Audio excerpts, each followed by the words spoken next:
সংবাদ সবাইকে স্বাগত জানাচ্ছি। আমি ফিরোজ তোহা। শুরুতেই সংবাদ শিরোনাম। ইসরায়েল হামাস পুরোদমে যুদ্ধ চলছে। এই যুদ্ধে জড়িয়ে পড়েছে হিজবুল্লাহ এবং ইরান ইসরায়েলে হামলার জন্য মুখ উঁচিয়ে আছে। হামলার জন্য বাহানা খুঁজছে, দ্রুতই হামলা করবে ইসরায়েলের ভূখণ্ডে। এ সম্পর্কে থাকবে সম্পূর্ণ বিস্তারিত। শুরুতেই গুরুত্বপূর্ণ সংবাদ শিরোনাম। লেবাননে হামলা হলে ইসরায়েলকে পাল্টা জবাব দিবে ইরাকি যোদ্ধারা। এরপর জানিয়ে দিব হিজবুল্লাহর সঙ্গে যুদ্ধ করতে প্রস্তুত ইসরায়েল। 11 মার্কিন কর্মকর্তার বিরুদ্ধে নিষেধাজ্ঞা আরোপ করল ইরান। এরপর জানাবো বয়স ঠেকাতে কত খরচ করেছেন বাইডেন এবং ট্রাম্প। থাকবে এ সম্পর্কে প্রতিবেদন। এবং সর্বশেষ জানিয়ে দিব এক নজরে উপনিবেশবাদী ইসরায়েলি বিরুদ্ধে প্রতিরোধ সংগঠনগুলোর সর্বশেষ হামলা। লেবাননে হামলা হলে ইসরায়েলকে পাল্টা জবাব দিবে ইরাকি যোদ্ধারা। ইরাকের ইসলামী প্রতিরোধ গোষ্ঠী লেবাননে নতুন আগ্রাসন শুরু হলে ইসরায়েল ও তার দোসর যুক্তরাষ্ট্রের বিরুদ্ধে যুদ্ধ শুরু করার ঘোষণা দিয়েছে। গোষ্ঠীটির এক ফিল্ড কমান্ডার সংবাদ সংস্থা এএফপি-কে বলেছেন, লেবাননে ইসরায়েল পূর্ণমাত্রা সামরিক আগ্রাসন শুরু করলে উত্তেজনার জবাব তারা উত্তেজনাতেই দিবেন। নাম প্রকাশ অনিচ্ছুক ওই কমান্ডার বলেছেন, ইরাকের ইসলামী প্রতিরোধ এরই মধ্যে লেবাননে তাদের সামরিক বিশেষজ্ঞ ও উপদেষ্টাদের পাঠিয়েছে। ইরাকের রাষ্ট্রবিজ্ঞানী আলী আল বাইদার সতর্ক করে বলেছেন, হিজবুল্লাহ ইসরায়েল যুদ্ধ শুরু হলে তা কখনো লেবাননে ভূখণ্ডে সীমাবদ্ধ থাকবে না। তিনি শঙ্কা প্রকাশ করেছেন, ইরাক অঞ্চলের সশস্ত্র গোষ্ঠীগুলো এই যুদ্ধে জড়িয়ে পড়তে পারে। গত 7 বছরের 7 অক্টোবর গাজা ইসরায়েলি আগ্রাসন হওয়ার পর থেকেই মুখোমুখি অবস্থানে রয়েছে লেবাননের সশস্ত্র গোষ্ঠী হিজবুল্লাহ ও ইসরায়েল। চলছে হামলা পাল্টা হামলা। হিজবুল্লাহ ধারাবাহিকভাবেই ইসরায়েলের নানা স্থাপনা লক্ষ্য করে হামলা অব্যাহত রেখেছে। ইসরায়েল ও পাল্টা ব্যবস্থা হিসেবে লেবাননের হিজবুল্লাহ অধ্যুষিত বিভিন্ন এলাকায় হামলা চালাচ্ছে। সম্প্রতি হিজবুল্লাহ হামলার পরিমাণ বাড়িয়ে দেওয়ায় মধ্যপ্রাচ্য জুড়েই সংঘাত ছড়িয়ে পড়ার শঙ্কা দেখা দিয়েছে। ইরাকের প্রতিরোধ যোদ্ধারাও গাজার মানুষদের প্রতি সংহতি জানিয়ে ড্রোনের মতো অস্ত্র ব্যবহার করে ইসরায়েলের নানা স্থাপনায় হামলা চালিয়ে আসছে। গত মঙ্গলবারও ইয়েমেনের হুতি বিদ্রোহীদের সাথে যৌথভাবে ইরাকি প্রতিরোধ যোদ্ধারা হাইফা ইসরায়েলের গুরুত্বপূর্ণ স্থাপনায় হামলা চালানোর দাবি করেছে।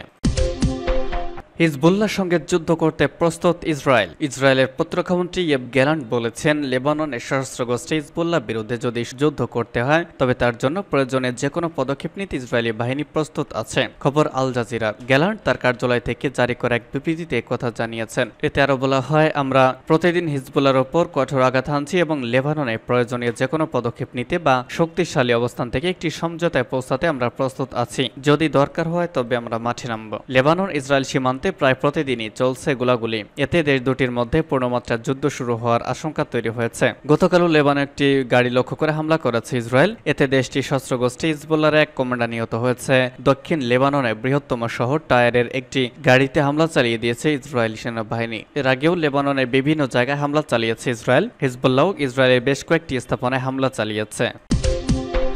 11 মার্কিন কর্মকর্তার বিরুদ্ধে নিষেধাজ্ঞা আরোপ করল ইরান। আমেরিকার বিভিন্ন বিশ্ববিদ্যালয়ে ফিলিস্তিনপন্থী শিক্ষার্থীদের বিক্ষোভে দমন পীড়ন চালানোর অভিযোগে আমেরিকার অন্তত 11 জন পুলিশ কর্মকর্তার বিরুদ্ধে নিষেধাজ্ঞা আরোপ করেছে ইসলামী প্রজাতন্ত্র ইরান। গত 7 অক্টোবর ইহুদিবাদী ইসরায়েল গাজায় বর্বর আগ্রাসন শুরু করলে আমেরিকার বিভিন্ন বিশ্ববিদ্যালয়ের শিক্ষার্থীরা তার প্রতিবাদে বিক্ষোভে নামেন। ইরানের পররাষ্ট্র মন্ত্রণালয় গতকাল জানিয়েছে, মানবাধিকার লঙ্ঘন এবং সন্ত্রাসী কর্মকাণ্ড প্রতিরোধ সংক্রান্ত আইনের আওতায় মার্কিন কর্মকর্তাদের বিরুদ্ধে শাস্তিমূলক ব্যবস্থা নেওয়া হয়েছে। জর্জিয়া, টেক্সাস, ফ্লোরিডা, বেস্টন, কলম্বিয়া ও অ্যারিজোনা সহ বিভিন্ন অঙ্গরাজ্যের পুলিশ কর্মকর্তাদের বিরুদ্ধে এই শাস্তিমূলক ব্যবস্থা নেওয়া হয়। এসব কর্মকর্তাকে ইরান কালো তালিকাভুক্ত করেছে। ইরান জানিয়েছে, নিষেধাজ্ঞার আওতায় আনা মার্কিন পুলিশ কর্মকর্তারা ইরানি অর্থ ব্যবস্থা এবং ব্যাংকিং সিস্টেমে লেনদেন করতে পারবেন না, তাদের সম্পদ জব্দ করা হবে এবং তাদেরকে ইরানে প্রবেশের ভিসা দেওয়া হবে না।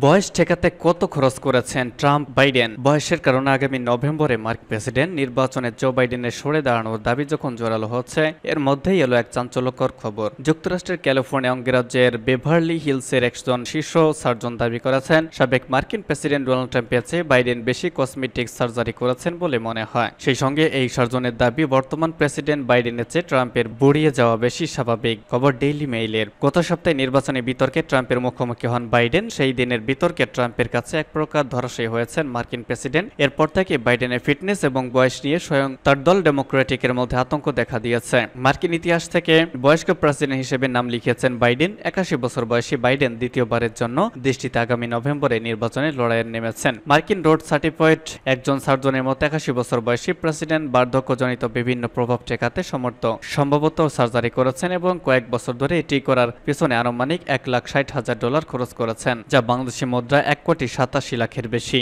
পশ্চিম হলিউডে একটি মেডিকেল স্পা পরিচালনা করেন এমন একজন চিকিৎসক গ্যারি মোটেটিক। তিনি ডেইলি মেইলকে বলেছেন বাইডেন সম্ভবত আই লিফট করেছেন এবং ভুরুতেও সার্জারি করেছেন, যদি এমনটি করার কারণে বাইডেনকে আরো বেশি মেইলই দেখায়। এছাড়া এই সার্জনের ধারণা বাইডেনের থেকে 3 বছরের ছোট 78 বছর বয়সী ট্রাম্পও সার্জারি করেছেন, তবে বাইডেনের চেয়ে ট্রাম্প কম কসমেটিক সার্জারি করেছেন। গ্যারি মোটেকি বলেছেন ডোনাল্ড ট্রাম্প তার কসমেটিক সার্জারির পেছনে আনুমানিক $1,00,000 খরচ করেছেন বাংলাদেশি মুদ্রা, যা $1,17,00,000 বেশি। তিনি তার চুল, ঘাড়, চোয়াল এবং বিশেষ করে তার কমলা রঙের স্কিনের বিভিন্ন সার্জারি করেছেন।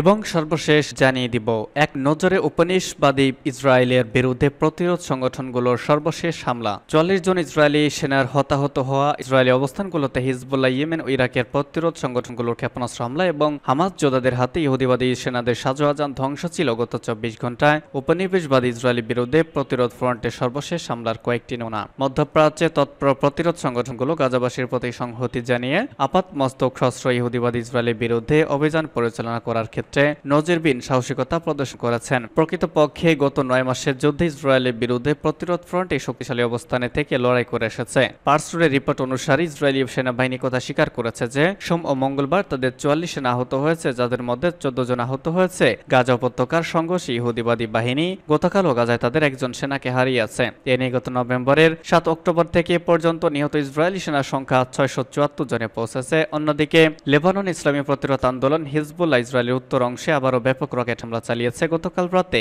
হিজবুল্লাহ ইসরায়েলকে লক্ষ্য করে প্রায় 100 কাতিউসা রকেট ছড়িয়েছে। ওদিকে ইয়েমেনের সশস্ত্র বাহিনী মুখপাত্র ইয়াসারি বলেছেন তারা ক্রুজ ক্ষেপণাস্ত্র ব্যবহার করে লোহিত সাগর, আরব সাগর, ভারত মহাসাগর ও ভূমধ্য সাগরে অভিযান চালিয়েছেন। তিনি বলেছেন এসব হামলা ছিল নিখুঁত এবং ক্ষেপণাস্ত্রগুলো সঠিকভাবে লক্ষ্যবস্তুতে আঘাত এনেছে। সারি বলেন গাজা ইসরায়েলি অপরাধযোগ্য গণহত্যা বন্ধ না হওয়া পর্যন্ত সাগরে ইয়েমেনের অভিযান চলতে থাকবে। ফিলিস্তিন ইসলামী প্রতিরোধ আন্দোলন হামাসের সামরিক বাহিনী গত 24 ঘন্টায় বেশ কয়েকটি সফল অভিযান পরিচালনা করেছে। এর মধ্যে উল্লেখযোগ্য অভিযানটি তারা চালিয়েছে একটি মেরকাভা ট্যাঙ্ক লক্ষ্য করে ইয়াসিন আমার 105 নামক শেল নিক্ষেপ করে উত্তর গাজার গাজা সিটির নিকটবর্তী সোজা আবাসিক এলাকায় অভিযানটি চালানো হয়েছে। ওদিকে দক্ষিণ লেবানন থেকে ইসরায়েলের উত্তরাঞ্চলে হিজবুল্লাহর ক্ষেপণাস্ত্র হামলা অব্যাহত রয়েছে। হিজবুল্লাহ হামলার উত্তর ইসরায়েল 130টি ইহুদি উপশহর খালি করে এর অধিবাসীদের নিরাপদ স্থানে সরিয়ে নেওয়া হয়েছে।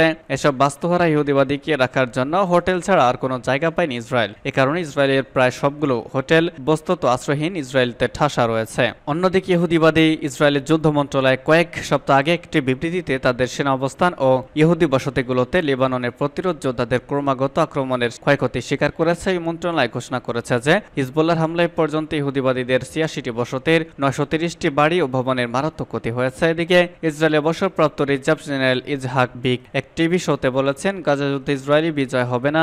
নেতানিয়াহু সরকার ইসরায়েলি জনগণের সঙ্গে প্রতারণা করেছে ও তাদেরকে মিথ্যা বলেছে। তিনি বলেন গাজায় হামাস যোদ্ধাদের হত্যা করার যে দাবি ইসরায়েল করেছে তা সত্য নয়। হামাস যোদ্ধাদের ইসরায়েলি সেনারা খুঁজে পায় না, তারা টানেলের মধ্যে থাকে এবং আন্ডারগ্রাউন্ড থেকে বের হয়ে অভিযান চালিয়ে আবার মাটির নিচে চলে যায়। এই ইসরায়েলি জেনারেল বলেন গাজা মিশর সীমান্তে ভূগর্ভের 50 মিটার নিচে টানেল তৈরি করেছে হামাস। ওইসব টানেল দিয়ে মিশরের সিনাই উপত্যকা থেকে অস্ত্র আমদানি করে ফিলিস্তিনি যোদ্ধারা।